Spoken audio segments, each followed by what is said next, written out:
안녕하세요. 오늘도 사연 살롱을 찾아주셔서 감사합니다. 저는 30년 동안 착하게 살아왔던 스스로의 모습을 전부 벗어버리고 앞으로는 나쁘게 살기로 결심한 사람입니다. 저는 어렸을 때부터 항상 착하게 살아야 한다고 배우며 자랐어요. 부모님한테 착한 딸이 되어야 한다고, 동생한테는 착한 누나가 되어야 한다고, 선생님한테는 착한 학생이 되어야 한다고 귀에 못이 박히도록 들으며 자랐죠. 실제로 그 말들이 먹힌 것인지 아니면 제가 순진했던 것인지는 모르겠지만 저는 정말로 어른들 말을 잘 들으며 착한 딸이자 누나로 그리고 모범생으로 자랐답니다. 저희 집은 대단히 가난한 것도 그렇다고 부유한 집도 아니었지만 큰딸인 저에게 들어가는 교육비는 학교 급식비와 중고등학교 교복 비용이 거진 다였어요. 나머지 돈은 전부 남동생의 학원 과외 비용으로 쓰였고요. 결과적으로 저는 우리나라에서 제일 경쟁률이 세다는 대학에 들어갔고 남동생은 겨우 수도권에 있는 2년제 대학을 들어갔어요. 저희 부모님은 항상 제가 남동생의 길을 가로채갔다며 탐탁치 않아 하셨고 제가 취직을 한 이후에는 남동생에게 매달 50만 원씩 용돈을 붙이라고 종용했습니다. 그래도 남자가 잘 되어야 집안이 산다. 나이 차이도 얼마 안 나게 태어나서 용훈이가 네 그림자 안에서만 사느라 저리 못 큰 거 아니냐. 용훈이 제대하자마자 넌 기숙사 들어가고 너 사는 그 집은 용훈이 살게 둬라. 월세나 가스비도 다 네가 내주고. 어? 여기 전세라서 다달이 들어가는 돈은 별로 안 나가요, 엄마. 내가 대학 내내 과외에서 본 돈으로 전세자금 마련해서 이제 막 월세 탈출한 건데 용훈이 학교는 어차피 여기랑 멀잖아요. 그럼 거기 전세를 빼고 용훈이 학교 근처로 전셋집을 좀 잡아주라고. 어? 넌 이제 취직도 했으니 그 회사서 먹고 자고 해도 되잖냐. 알았어요. 저는 부모님의 성화에 못 이겨 늘 제가 이러는 것들을 남동생에게 양보해야만 했었죠. 물론 제가 정말로 주머니를 탈탈 털어도 아무것도 나오지 않을 정도로 가난하거나 여유가 없었다면 부모님의 말을 거절했을지도 모릅니다. 하지만 저는 졸업 직후 대기업 연구원으로 취직해 여유가 있기도 했고 부모님 말씀처럼 회사에서 제공되는 기숙사에서 지낼 수도 있었어요. 그런 상황이었기에 저는 제가 번 돈을 고스란히 남동생을 위해 사용하는 걸 강요받고 있다는 자각도 하지 못하고 살고 있었답니다. 저의 이러한 가정 환경을 먼저 여러분께 설명드려야 앞으로의 이야기가 이해가 잘 되실 것 같아서 설명을 드렸어요. 제가 하고 싶었던 이야기는 지금부터 시작인데요. 대기업 기숙사에 살며 일만 하던 제 인생에 한 남자가 찾아오는 것이 그 시작이었어요. 당시 저는 입사 6년차 사원이었는데요. 매일같이 안 좋은 자세로 6년 동안 같은 일만 하다 보니 몸 여기저기가 점점 아파오게 되더라고요. 특히 목과 어깨가 아무리 스트레칭을 하고 마사지를 받아도 너무 아팠어요. 그래서 회사 근처에 있는 병원에 물리치료를 받으러 다니게 되었죠. 퇴근 이후 거의 매일같이 물리치료를 받으니 담당 의사와도 안면이 트이게 되었죠. 의사는 매일 저에게 잔소리를 해댔어요. 환자분 이렇게 매일같이 치료를 받으러 오실 게 아니라 좀 쉬셔야 한다니까요. 쉴 수가 없어서 매일 오는 거예요. 그래도 치료받은 이후에는 괜찮은 것 같은데요. 뭐 사채 쓰셨어요? 다달이 연차 나오지 않나? 가르쳐준 스트레칭도 틈틈이 계속 해주셔야 돼요. 나름 하고 있어요. 1시간마다 한 번씩 해줘야 한다니까요. 거참 말 안 들으시네. 그렇게 혼이 나면서 2달 조금 넘게 치료를 받았어요. 기숙사에 같이 사는 희진 언니 역시 의사 말 좀 들으라며 잔소리를 했죠. 하루만 연차 내면 되잖아. 그럼 주말 끼고 3일 쉬는 건데 그거라도 좀 쉬어라. 그래야 너 정년까지 일할 수 있어. 기계처럼 일만 하면서 몸 상하면 누가 알아나 준대니? 안 그래도 연차 내려고 했어. 동생 이번에 차 사는 것까지만 도와주고 쉬려고. 얼마 안 남았어. 미친 거 아니야? 야, 니네 동생도 양심이 있으면 누나 돈 좀 그만 좀 받아 처먹으라고 해라. 어르신들이야 그렇다고 쳐도 새파랗게 젊은 놈이 누나 등골 빼먹는 걸 아주 당연하게 생각하네. 요즘 같은 시대에 말이야 싸가지 없이. 다음 달이면 쉴 거야. 다음 달이면. 희진이 언니는 제 가정사를 다 아는, 유일하게 제가 마음을 터놓고 지내는 언니였거든요. 저는 의사와 희진 언니의 등살에 정말로 그 다음 달에는 연차를 몇 번 내서 쉬었어요. 저에게 있던 연차를 거진 다 쓰면서 이제 좀 괜찮아지려나 싶었는데 다시 일을 시작하니 또다시 아파오더군요. 그래서 몇 주 만에 다시 병원을 찾을 수밖에 없었죠. 의사는 오랜만이네요 하고 아른 체를 하더니 진료 막바지에 갑자기 이러는 겁니다. 오늘은 치료 끝나고 뭐해요? 치료 끝나고요? 다시 기숙사 가야죠. 저녁은 드셨어요? 아니요, 아직. 그럼 저녁이나 하고 가시죠. 환자분만 봐드리면 어차피 문 닫으니까. 처음엔 어안이 벙벙한 상태로 그 의사를 보았다가 덤덤한 말투와는 다르게 목과 귀가 새빨개져 있는 의사의 모습을 보고 저는 그 제안을 받아들였어요. 식사 자리에서는 서로 조금은 버벅거리고 어색한 침묵도 여러 번 지나갔지만 결론적으로 그 사람이 싫지는 않더군요. 알고 보니 나이가 같아서 내적 친밀감이 더 생기기도 했고요. 한 달 뒤 저희는 연인 사이로 발전하게 되었답니다. 저는 기숙사 희진이 언니 외에 편하게 대화할 수 있는 사람이 한 명 더 생겨서 너무 좋았죠. 연인 사이로 발전한 후 저희는 급속도로 가까워졌어요. 저는 회사에 살고 그 사람은 병원도 집도 모두 근처라 저희는 거의 이틀에 한 번꼴로 만나 데이트를 했죠. 그 누구보다도 서로에 대해 잘 안다는 생각이 들기 시작할 무렵 그 사람이 저에게 프로포즈를 해왔어요. 만난 지 8개월 만이었죠. 예슬아, 나랑 결혼해 줄래? 너와 함께라면 평생 행복할 수 있을 것 같아. 내가 평생 너 아프지 않게 치료해주는 너만의 의사가 되어줄게. 좋아. 너랑 함께라면 나도 평생 행복할 것만 같아. 우리 결혼하자. 고마워. 우리 둘이서 평생 행복하게 살자. 만난 지 8개월 만에 결정한 결혼인 만큼 저희는 결혼식 시기도 속전속결로 잡았어요. 프로포즈를 받았을 때가 늦가을쯤이었기에 돌아오는 봄에 식을 올리기로 했죠. 결혼을 결심했을 땐 웨딩드레스를 입고 버진로드를 걸을 때까지 꽃길만 펼쳐질 줄 알았어요. 제가 순진했던 거죠. 저의 결혼 소식을 듣자마자 저희 부모님은 한숨부터 쉬시더군요. 네 동생 아직 정규직도 못 달았다. 애가 자리를 제대로 잡을 때까진 누나된 도리로 도와줘야지. 너만 의사 남편 만나서 홀랑 시집가 버리면 그만이냐? 용훈이는 제 돈으로 전셋집도 있고 차도 있는데 뭐가 걱정이에요. 정규직 전환이야. 본인은 회사에서 나쁜 짓만 안 하면 어련히 알아서 시켜주죠. 저도 처음엔 인턴으로 시작했어요, 엄마. 너야 워낙 독한 애니까 버틴 거지. 용훈이는 너랑은 다르잖아. 그리고 식은 또 왜 이렇게 일찍 올리는 거야? 너 뭐 사고 쳤니? 엄마 아빠 없는 지방에서 지낸다고 막 살고 그러니? 보통 봄, 가을이면 다들 결혼하니까 그런 거죠. 그동안 제 결혼 자금은 제가 알아서 모아놨어요. 집에 손 벌리지 않을 테니까 엄마 아빠 노릇만 좀 해달라고요. 그동안 우리 몰래 돈을 빼돌렸다고? 그럼 이때까지 엄마 아빠한테 거짓말을 해왔다는 거야? 부모님은 생트집을 잡기까지 하면서 제 결혼을 못마땅해 하셨어요. 월급 받은 금액의 반 이상을 친정집으로 보내고 그 남은 돈을 아끼고 아껴서 모은 결혼자금인데도 그동안 거짓말을 했다며 길길이 화를 냈죠. 겨우 부모님의 화를 삭힐 수 있었던 건 동생의 만류 덕분이었어요. 그래도 동생이 이제는 누나도 누나 인생 살게 해주자며 먼저 나서주더군요. 그동안 별로 친하게 지냈던 사이는 아니지만 결정적일 때 이렇게 도움을 주니 고마운 마음이 들었네요. 사실 그동안 일방적으로 동생 뒷바라지만 강요받아서 동생에 대한 감정이 좋지만은 않았는데 그런 부정적인 마음이 전부 씻겨나가는 것 같았어요. 저는 결국 마지못한 승낙이라도 친정 부모님의 승낙을 받아낼 수 있었죠.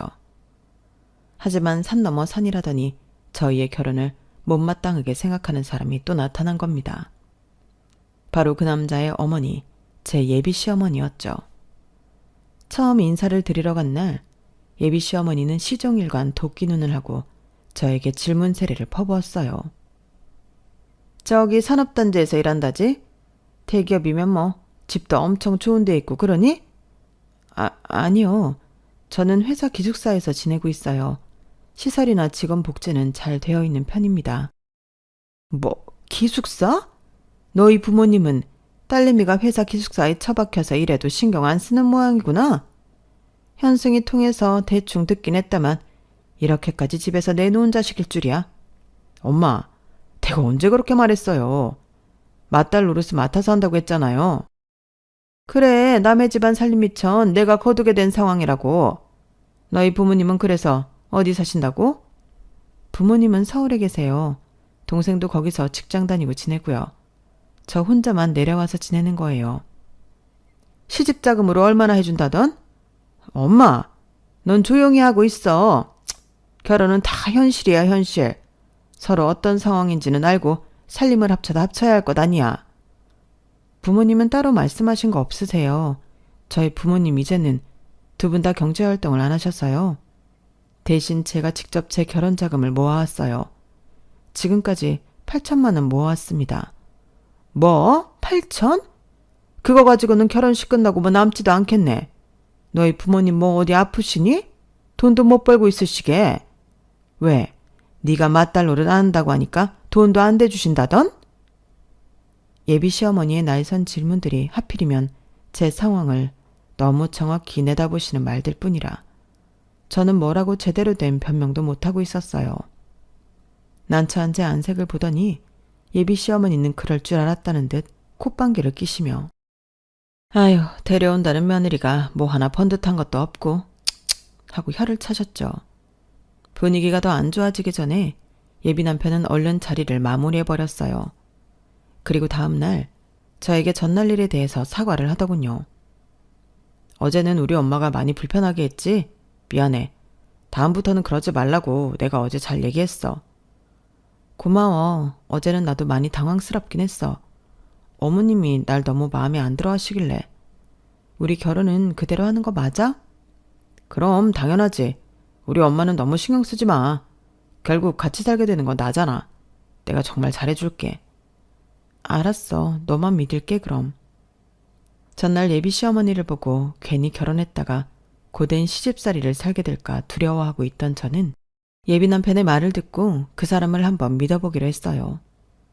항상 자기 일이나 언행에 책임감이 있었던 사람이라 자기 말에는 책임을 질 줄 알았거든요. 저는 그렇게 예비 남편의 말만 철석같이 믿은 채로 상견례까지 진행하게 되었어요. 예비 남편은 이남 중 차남이었기에 예비 식구들로는 예비 시어머니와 예비 아주머니가 그의 아내인 예비 형님이 참석했어요. 저희 친정 식구들도 4명 다 모였고요. 상견례이니만큼 좋은 곳에서 만남을 가지기 위해 서울에 있는 고급 레스토랑으로 자리를 예약했죠. 조용히 대화를 나눌수록 룸으로 된 공간을 예약했어요. 장소도 음식도 모두 완벽하긴 했지만 가족 간의 대화는 어색하기만 하더군요. 서로 기본적인 대화만 딱딱하게 나눌 뿐 저와 예비 남편이 노력해도 좀처럼 분위기가 풀어지지 않았어요. 그러던 와중에 예비 시어머니가 불편한 주제로 얘기를 꺼내시는 거예요. 그래서 사돈네께선 결혼 자금을 한 푼도 안 보태신다고요? 예비 시어머니의 첫마디에 저희 가족들은 물론 예비 남편도 깜짝 놀랐어요. 남들이 놀라든 말든 예비 시어머니는 눈 하나 깜짝 안 하시고 계속해서 말을 이어가셨죠. 요즘 젊은 친구들은 데이트 비용도 반반으로 낸다는데 어떻게 결혼이라는 중요한 행사를 무임승차하실 생각을 하셨어요? 사돈께서 말씀이 좀 지나치시네요. 무임승차라뇨. 저희는 예슬이가 이미 자기 결혼할 자금을 다 모아놓았다고 해서 그걸 존중해주는 것뿐입니다. 그리고 예슬이가 명문대 나오고 대기업 들어갈 때까지 키운 건 저희예요. 이런 며느리 얻기가 쉬운 줄 아십니까? 맞아요. 우리 예슬이가 모아둔 결혼 자금이 자그마치 8천이에요. 이 정도면 여자가 할 일은 다 했다고 봐야죠. 저희 아빠랑 엄마가 불쾌한 티를 내며 곧바로 대꾸를 하시더군요. 그러나 예비 시어머니는 가소롭다는 듯이 코웃음을 치며 거들먹거리는 말투로 대답했죠. 그렇지만 저희 아들은 의사지 않습니까? 다른 일반적인 결혼이랑은 당연히 혼수가 달라도 한참 달라야죠. 안 그래요? 제 말은 사돈 내에는 옷 좋은 거 빼입으시면서 왜 시집가는 딸내미한테는 손을 아끼시냔 말이에요. 손 안 아껴요. 저희 집에서도 누나 결혼자금으로 손 보태요. 저희 누나 결혼자금으로 8천 아니고 1억 5천 있어요. 뭐? 용훈이 너 뭐라는 거야? 갑작스러운 제 동생의 말에 저희 아빠 엄마 그리고 저까지 놀라서 동생을 쳐다봤어요. 동생은 아무렇지도 않게 스테이크를 썰며 이야기했습니다. 나도 이번에 회사 기숙사 들어가. 정직원 계약하고 기숙사 신청도 했어. 그동안 살던 방 빼고 누나가 대줬던 전세자금 7천만 원 다시 돌려줄 거야. 이제 나도 누나랑 똑같이 대기업 직원이니까 나한테 필요한 돈은 내가 알아서 모으면 돼.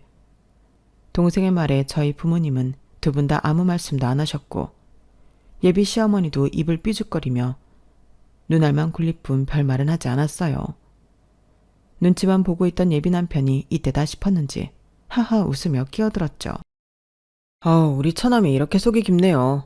그럼 뭐 결혼자금은 차고도 넘치는데 더 이상 걱정할 거 없죠?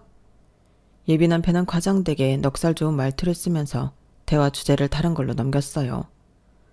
그리고 저는 그런 예비 남편의 모습이 솔직히 조금 짜증이 났습니다.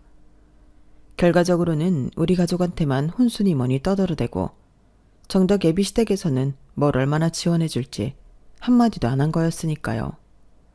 그게 불공평하다는 생각도 들었고 그 전부터 예비 시어머니가 자꾸 대놓고 못되게 구는데 찍소리도 못하고 휘둘리는 것 같이 보이기도 했어요. 하지만 그 자리에서 그걸 문제 삼으면 일이 너무 커질까봐 나중에 예비 남편과 따로 단둘이 얘기를 해야겠다고 생각만 했죠. 제가 조용히 화를 삭히는 동안 예비 남편은 계속 하하거리면서 이번에도 자리를 그냥 일찍 정리해버렸어요. 식사가 끝나자마자 예비 시어머니는 형식적인 인사만 한 채 쌩 하고 나가버렸죠. 예비 아주버님 부부도 그 뒤를 따라 나섰어요. 나가기 전 형님 되실 분이 예비 남편에게 저쪽 부모님께 사과드리고 오세요 라고 속삭이는 걸 들었네요. 그 말을 들은 예비 남편이 혼자만 룸 안에 남아서 저희 가족에게 고개를 숙여 사과했죠. 장인 장모님, 오늘 일은 정말 죄송합니다. 저희 어머니가 조금 예민하셨던 것 같아요. 다음엔 이런 일 없도록 제가 잘하겠습니다. 저희 부모님은 별 대꾸도 하지 않으셨고 예비 남편은 눈치를 보다가 어색하게 인사를 하고 나갔어요. 저는 머릿속이 복잡해지면서 외투를 입고 있었는데 저희 부모님이 엄한 목소리로 제게 말을 툭 던지시더군요. 너 시골리기 전에 남편이든 네 시모든 확실하게 잡고 가라. 안 그럼 결혼하고 휘둘려. 확실하게 잡히기 전엔 도장 찍지 마라. 저거 신혼집 어떻게 해오나 내가 그걸 안 물어봤네. 신혼집 50평 이하로는 받지도 마. 의사는 개뿔. 저 희어멀건 놈을 가져다가 50평 이하라고?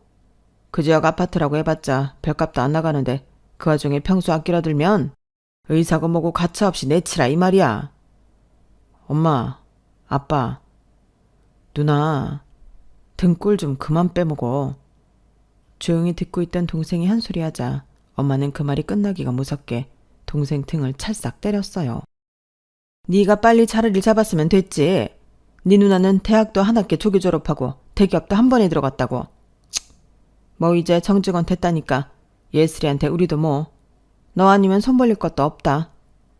엄마는 그 말을 끝으로 아빠랑 같이 주차장으로 내려가셨어요. 저와 동생만 뒤에 떨어져 어색하게 둘이 남게 되었죠. 침묵 끝에 제가 먼저 고맙다는 얘기를 꺼냈습니다. 네가 내 편 들어줄 줄은 몰랐네. 그 돈 영영 못 받는 건 줄 알았는데 뭐. 고마워. 누나 돈 돌려주는 것뿐이야. 철 들었네. 누나가 능력이 너무 좋은 거지. 내가 철이 늦게 든 게 아니거든. 철은 원래부터 들어있었다고. 그리고 나도 다른 빵빵한 집안 아들이었으면 이 나이에 빵빵한 대기업 들어갔다고. 업혀 다녔어. 동생이 툴툴거리는 말에 저는 하하 웃을 수밖에 없었네요. 그날 저희 가족들을 배웅하고 혼자 다시 고속버스를 타고 내려오는데 희한한 기분이 들더라고요. 저희 가족이 맨날 저한테 돈 달라는 얘기만 하지 그런 자리에서 제 편이 되어줄 줄은 몰랐는데 정말 의외였어요. 당신 딸 당신이 구박하더라도 남이 구박하는 꼴은 못 보는 그런 심정인 건가 싶었죠. 기숙사로 돌아와 희진이 언니와 얘기했는데 언니도 놀랍다는 반응이었고요. 하지만 놀라움도 잠시 언니는 예비 시어머니 욕을 엄청나게 퍼부었댔답니다. 그거 아주 요상한 할망구네? 너희 부모님 말씀 그대로 들어. 50병 밑으로는 쳐다보지도 마. 지 아들이 의사라고 뭐 대수인 줄 알아. 누가 보면 어디 대학병원 교수라도 되는 줄 알겠어. 기껏 해봐야 구멍가게 수준의 정형외과 의사면서 네가 그 인간보다 100배 나아. 너 계산 똑띠 잘해라. 나도 화가 나긴 했어. 어른들 보내고 나서 한 소리 하려고 했는데 그럴만하지? 충분히 내가 화낼만 하지? 그걸 말이라고 해? 네 남편 된 사람도 그런 거 아니야. 지 엄마 관리 잘했어야지. 얼른 한 소리 하고 와. 다음부턴 또 어물쩡거리고 우유부단하게 굴면 가차없이 내친다고 해. 알았어. 잠시만. 그때까지만 해도 남편한테 쓴소리를 해본 적이 없었던 저는 희진이 언니의 응원에 힘입어 예비 남편에게 전화를 했어요. 처음엔 차분하게 얘기를 해보려고 했는데 말을 하면 할수록 점점 더 화가 나더군요. 오늘 어머님 너무하셨던 거 알아? 우리 부모님한테 어떻게 그런 질문을 대놓고 할 수가 있어. 미안해. 내가 다음부터는 그러지 말라고 말 잘해볼게.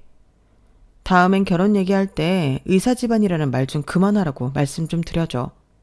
서로 귀한 집 아들딸인 건 매한가지인데 너무 당신 아들 의사라는 것만 내세우려고 하시잖아. 엄마 입장에서는 그 정도는 얘기할 수 있지. 장인 장모님 앞에서 혼술하느니 그런 돈 얘기한 건 미안해. 근데 그렇다고 엄마가 내 이야기하는 것까지 뭐라 그래. 그게 네 얘기하는 거야? 네가 의사라고 얘기하면서 결국 우리한테 잘 보이라는 식으로 말씀을 하시잖아. 그걸 좀 자제하시라고. 너희 부모님께는 그런 말을 미리 좀 해야 하는 거 아니야? 우리 결혼하고 나서도 손벌리면 어떡해. 난 그 얘기는 상견례 때 확실히 말하는 게 나았다고 봐. 나야 우리 집 귀한 아들로 자란 거 맞는데 넌 너희 집 귀한 딸로 자란 거 아니잖아.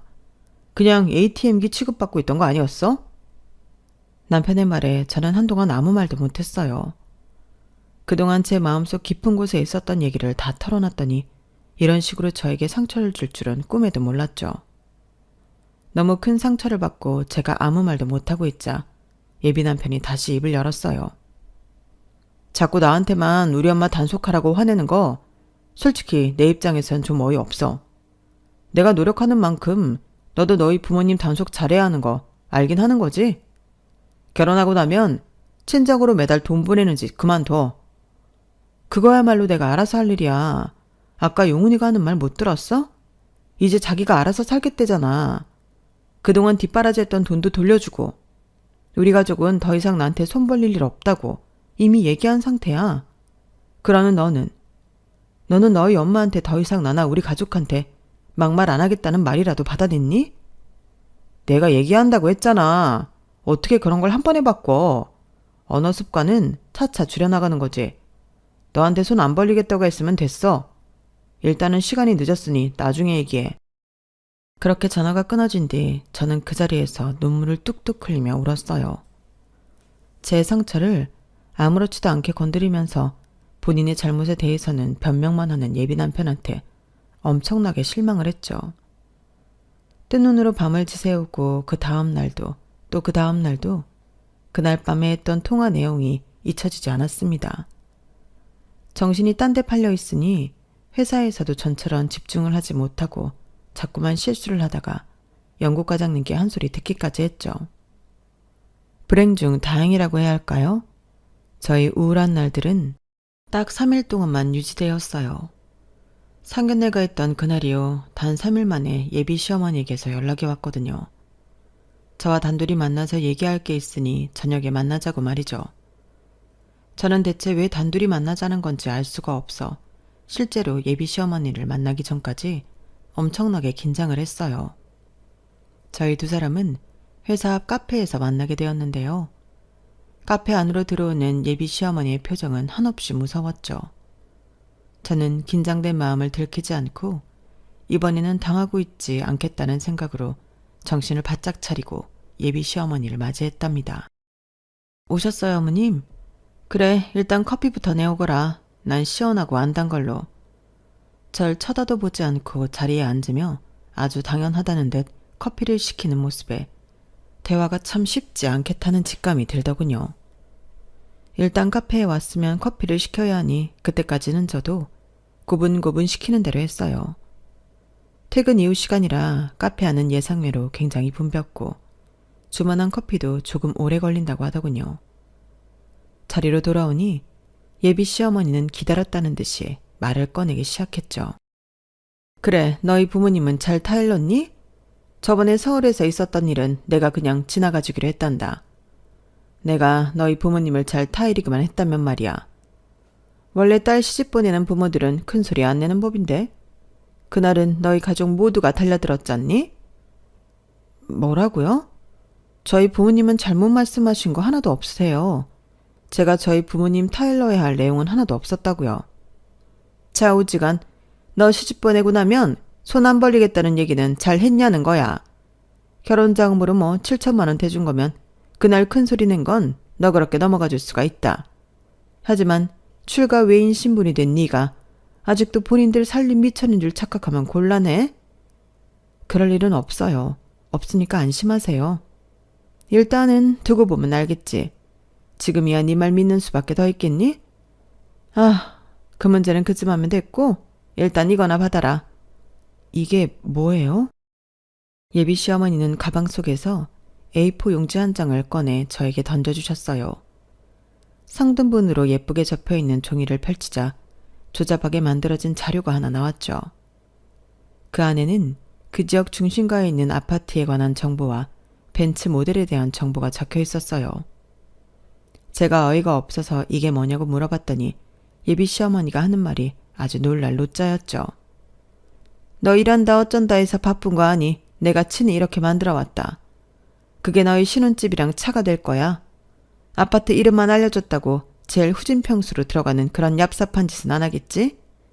못해도 40평형 이상인 곳으로 구해라. 차도 모델명만 비스무리한 거 깡통으로 뽑지 말고 풀옵션으로. 너 머리 좋다는 애니까 이해는 했을 거라 생각한다. 결혼식은 아직 좀 남았지만 이런 건 미리미리 구비해놔야 하는 거야. 3월 전까지 전부 계약 만료 해오너라. 일단 장훈 씨랑 얘기해 볼게요. 장훈이랑 얘기는 왜 해? 네가 해오라고. 네가. 너 설마 장훈이에게 손 빌려서 결혼할 속셈이니? 그럼 지금 이걸 저더러 해오라는 거예요? 집이랑 차를 전부? 그럼 당연하지. 이 정도는 해와야 널 의사 며느리로 받아줄 것 아니냐. 그럼 의사 남편을 아무런 노력도 없이 꽁으로 주워 먹으려고 했어? 너무나 말도 안 되는 요구를 얼굴이 벌개질 정도로 호통을 치며 말하는 예비 시어머니 덕에 살면서 처음으로 뒷골이 뻣뻣하게 땡겨오는 느낌을 받았네요. 그리고 저도 모르게 전투 의지가 온몸을 감싸오더라고요. 그럼 시댁에선 대체 뭘 할 건데요? 우리가 하기는 뭐래? 대기업 며느리 데려가시면서 뭘 하실 거냐고요. 어머님이야말로 내놓으라 하는 며느리 데려가시면서 그냥 꽁으로 받아먹기만 하시라고요? 야, 옛다. 제 말에 시어머니는 가방 안에서 또 다른 봉투를 꺼내 제 앞에 탁 내려놓으셨어요. 얇디 얇은 봉투길래 또 무슨 문서인가 했더니 아니더라고요. 봉투 안을 들여다본 저는 저도 모르게 허 하고 웃음이 나왔죠. 그 안엔 고작 5만원권 4장 20만원이 들어있었어요. 운 좋은 줄 알아. 이렇게까지 해주는 시댁이 세상천지에 어딨어? 대기업 말만 번지르르 하지 의사인 우리 아들보다 돈도 못 버는 주제 시댁한테 돈도 받고 말이야. 남들은 서울서 이런 아파트 혼수로 장만해온다고. 여기야 그 반토막 가격이니 넌 얼마나 싸게 먹히는 거니? 돈까지 받아먹으면서? 장훈 씨가 그래요? 제가 본인보다 돈을 못 번다고? 참나. 그럼 네가 의사인 장훈이보다 많이 번다는 소리야? 저는 그 순간 다 알겠더라고요. 예비 시어머니가 인성을 말아먹어서 이딴 진상짓을 하고 있는 것도 있었지만 사실상 눈앞에 아줌마가 저렇게 기고만장하고 아나무인인 건 예비 남편이 본인한테 불리한 얘기는 요만큼도 안 하고 살았기 때문이라는 것을요. 예비 시댁 지구석 자체가 틀려 처먹은 집안이라는 걸 깨달았어요. 때마침 커피를 시키며 받아왔던 진동벨이 울리기 시작하더군요. 저는 핸드폰으로 제 은행 어플로 들어가 월급 통장 내역을 화면에 띄웠어요. 그리고 시어머니 앞에 탁 소리가 나게 내려놓았죠. 어쩌죠? 어머님이 어떻게든 무시하고 내려치게 하려는 제가 의사인 장훈 씨보다 돈을 더 벌어서요? 뭐라고? 저는 화들짝 놀라 제 핸드폰을 믿을 수 없다는 듯이 들여다보고 있는 예비 시어머니를 내버려두고 시끄럽게 울리는 진동벨을 반납하고 커피를 가져왔어요. 아이스 아메리카노 2잔이었죠. 그리고 제가 커피 2잔을 들고 오자마자 예비 시어머니는 저한테 사기치지 말라며 소리를 버럭 질렀어요. 너 어디서 이게 사기를 치려고? 어디 뭐 대기업에서 얼마나 잘 나가길래 내가 다달이 이 돈을 번다는 거야? 네가 사장이야? 그리고 저는 대답 대신 양손에 있던 커피를 모조리 예비 시어머니 머리 위로 부어버렸습니다. 너 지금 뭐 하는 짓이야? 냉수마찰하고 정신 차리라고. 당신 아들 그거 무슨 동네 구멍가게만한 정형외과에서 일하는 거 가지고 데뷔마마라도 되는 양 굴지 말고. 그래, 당신 말처럼 남의 집 살림미천 데려가면서 뭔 놈의 태도가 이렇게 막장이야. 당신 아들이 그 병원 원장이야? 그것도 아니잖아. 대체 뭘 믿고 나한테 이딴 식으로 굴어? 너 미쳤니? 의사인 내 아들이랑 결혼 안 할 거야? 안 할 거야. 당신이나 당신 아들이나 다들 지 생각만 하고 이기적이고 막장으로 구는데 내가 왜 그딴 집에 시집 가야 해? 내가 뭐가 못나서. 시집 절대 안 갈 테니까 그렇게 알아. 저도 솔직히 제 입에서 그런 말들이 그렇게 청산유수처럼 나올 줄은 몰랐어요. 너무 화가 나서 눈에 보이는 것도 없었지만 맨날 기숙사에서 희진이 언니가 하는 말을 듣고 살아서인가 저도 아주 따박따박 맞는 말을 할 수 있는 사람이었더라고요. 그리고 저는 마지막 피날레로 테이블 위에 있던 흰 봉투에서 지폐 4장을 전부 꺼내 물에 빠진, 아니 커피에 빠진 생쥐꼴을 하고 있는 예비 시어머니 앞에 탁 소리가 나게 내려놨어요. 세탁비나 먹고 떨어지고 2번 다시 내 눈앞에 나타나지 말아요. 알겠어요? 카페 안의 모든 사람들은 이미 우리 테이블을 쳐다보고 있었고 제가 예비 시어머니를 뒤로 하고 나오자마자 웅성웅성거리기 시작하더라고요. 예비 시어머니는 제가 카페 밖으로 나 혼자리 나오기 전까지 자리에서 꼼짝도 못하고 씩씩거리고 앉아있었죠. 그 모습을 보아하니 아주 통쾌하기 그지없었어요. 저는 그 분위기 그대로 기숙사로 돌아가지 않고 예비 남편이 일하는 병원으로 갔어요.